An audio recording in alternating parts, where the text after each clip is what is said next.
Posted by you/throw/ra new dad 1314. So yeah, DNA just confirmed that I, 39M, have a daughter, 18F, and I feel just as you would imagine. But it gets worse. She lives in the US, and I'm in Europe. I don't know how to handle this and really need advice. What happened is that months ago, I got a call from a US number. I didn't answer since I don't know anyone there.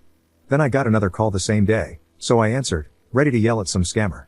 A girl on the other side introduced herself and said she thinks I might be her father. That was the first thing she said. Hi, my name is Jane, and I think you might be my father. Obviously, I told her I don't have any children and that she had the wrong number.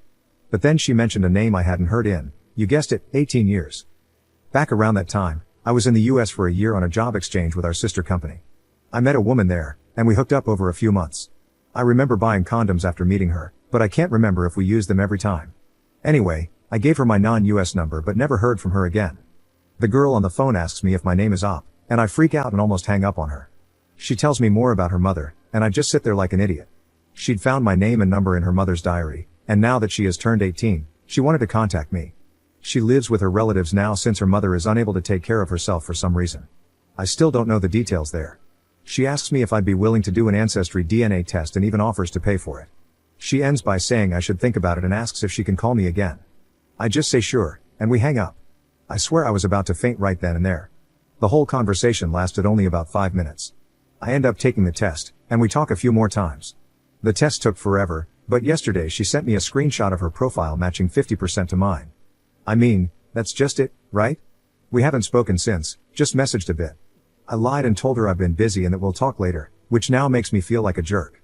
Up until this point, I've kept it together, holding on to the thought that I'm probably not the dad, but now I can't deny it.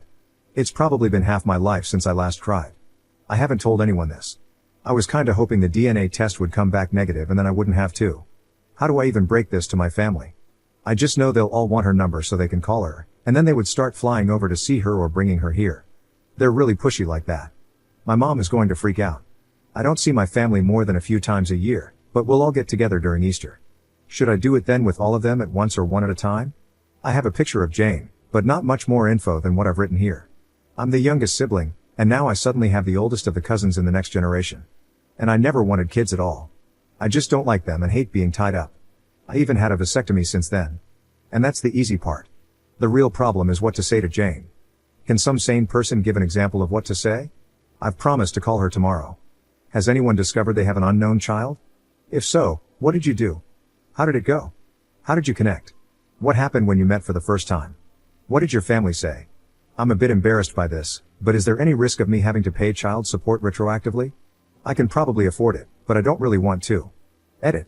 I apologize for the abomination of text I wrote before. I had too much to drink. Some seem to have the impression that myself or my family are wealthy. This is not so.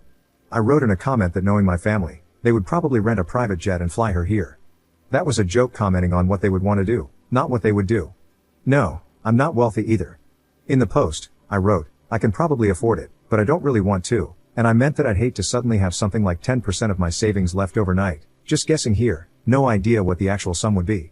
I'm sure anyone here would consider that factor. Anyway, someone said the limit is 3 years back. I didn't know that. I can be a jerk sometimes, but I'm not some monster.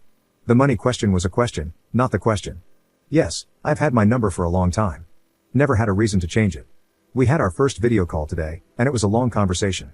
I had a list of things to bring up, mostly from suggestions here, so I'm ever thankful for that. Most of it was quite personal for both of us, so I won't write it here. But it boils down to the fact that we both want to continue to stay in touch and get to know each other. We also want to meet at some point, even if we don't know when yet. Her family knows of me, and they will join a call in the future so I can speak to them as well. I will hold off on telling my family for a while, but I will probably tell them one at a time. Update 1. 7 months ago, I made a post asking for advice. At that time, I had just confirmed through DNA that I had a daughter I never knew about. I called her Jane in the other post, so I will here too. Jane is the result of me hooking up with a woman while I was in the US working. It was really interesting to read about others' experiences in the comments and DMs. It's crazy what DNA tests have done in recent times. Some wrote that Jane is probably just a kid looking for her roots, and you were absolutely right. I've been getting a steady stream of DMs since my last post. Most have been nice, just asking for an update. Then there were the absolute nutcases who can't read and told me to drown myself. Hi to you too. Jane and I continued to talk after my last post, mostly about her life, her mother, and our family trees. I never thought I would connect with her like I did. She's a very intelligent and mature young woman. My family knows now, and it went better than expected. Mom and my sister still went a bit apecrap, but Dad knocked them out with a large club he always carries with him. To the nutcases, no, that last bit didn't actually happen. Funny thing, my brother-in-law actually distracted Mom by reminding her that she has made sweaters for all the other grandkids, but now she's way behind on one. All of them understandably wanted to call her, but my daughter, yes, it's pretty cool to be able to say that, and I had already planned to have that call the following day. And it went really well. We made introductions, explained everything that had happened, and planned for me to meet her by myself before anything else. And guess what? We did meet. I flew over for a 10-day stay since I'm on leave and she's working during the summer. That way, we could hang out in the evenings and weekends, and I could go full tourist during the day. It was surreal from the start. I landed at the very same airport I left from almost 2 decades ago, and she was there to meet me together with her aunt. I can't describe in words what it was like to hug her for the first time. I'd seen her many times in video calls, but she was just so beautiful in real life that I started crying. I met so many people in the first couple of days that I can't remember the names of half of them. I gave her the sweater from my mother, a hand-drawn family tree from my niece, and a gift I made myself, but I won't tell what that one was. While I still don't agree with the Georgia weather, I had a blast during the days just walking around town. I went to Jane's workplace almost every day and pretended to be a regular customer. We had lunch and dinners either alone or with the rest of her mother's side of the family. All of them were so nice and welcoming to me. I visited their house every day, but chose to stay at a hotel since I didn't want to be a bother or impose myself too much on Jane's life. Obviously, Jane and I talked a lot about anything and everything, but mostly about her upbringing and her mother. I mentioned in the previous post that her mother wasn't able to care for Jane. I didn't press that subject much at first, but it was unavoidable after a while. I won't get into all the details, but her mother is sick and has lost some cognitive functions.